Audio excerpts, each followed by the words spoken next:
So guys, welcome back again to Iron Man Armor's Explanation series. So guys, today I'm going to talk about Iron Man Mark II armor.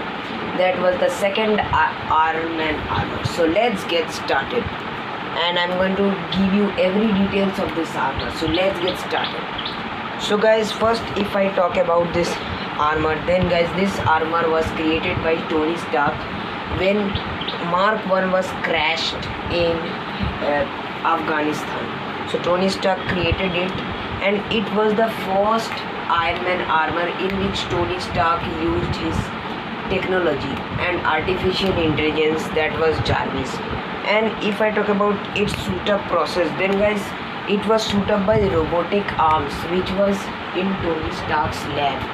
And guys, if I talk about its composition, that it was made up of full steel and titanium, and guys, it was very strong, and it was bulletproof, fireproof also, and very much attack proof also. So this armor's durability was much better than Mark I armor, and it was the first Iron Man armor in which we saw heads up display screen in which Tony could scan everything and give everything, status data, everything about his armor. And it has also artificial intelligence Jarvis that helped Tony Stark to give every information, to scan anything and to unlock any feature of Mark II. And if I talk about its flying speed, then guys, it was very sleek armor, because guys, Mark I guys was very bulky armor, so it couldn't fly freely, as I told in previous Iron Man episode.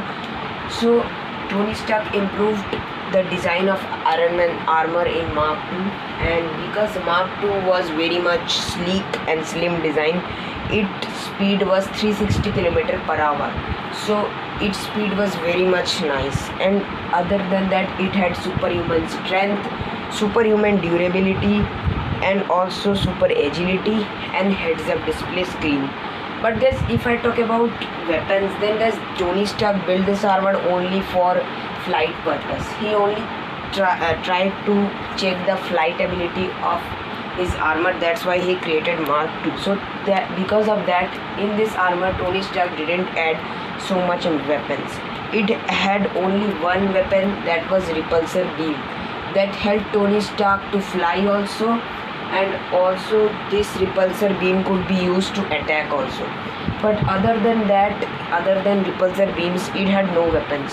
It had no missiles, no guns, no laser beam, or no unibeam also. It had only repulsors and flight thrusters as its weapons. And if I talk about guys, its power core, then its power core was Palladium Arc Reactor Mark II. And guys, if I talk about its weakness, then guys, its weakness was only one, that is that because it was made up of steel and titanium.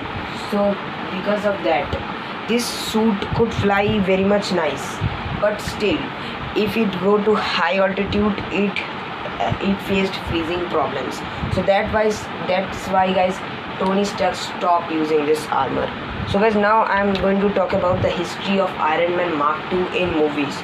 So guys, first Tony Stark built this armor as an upgrade of his Mark I armor, and because Mark I armor was so bulky, so it couldn't fly, so Tony Stark built Mark II for mainly flight purpose.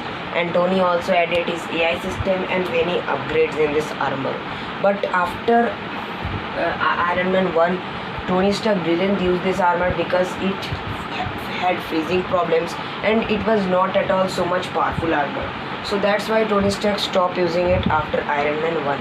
But then when Tony Stark was crossing his limits in Iron Man 2, then his best friend James Rhodes took this armor from Tony Stark's lab, and he fought with Tony with Mark II.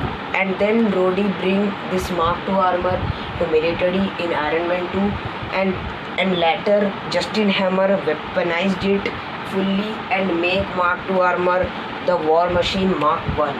But then later on in Iron Man 3, Tony Stark again took this armor from Rhodey, and took away all the weapons from the Mark II armor, and it was again converted to Mark II armor. And if I talk about its status, then it was destroyed, guys, in the last appearance of Iron Man 3 when Mandarin attacked on Tony Stark's lab.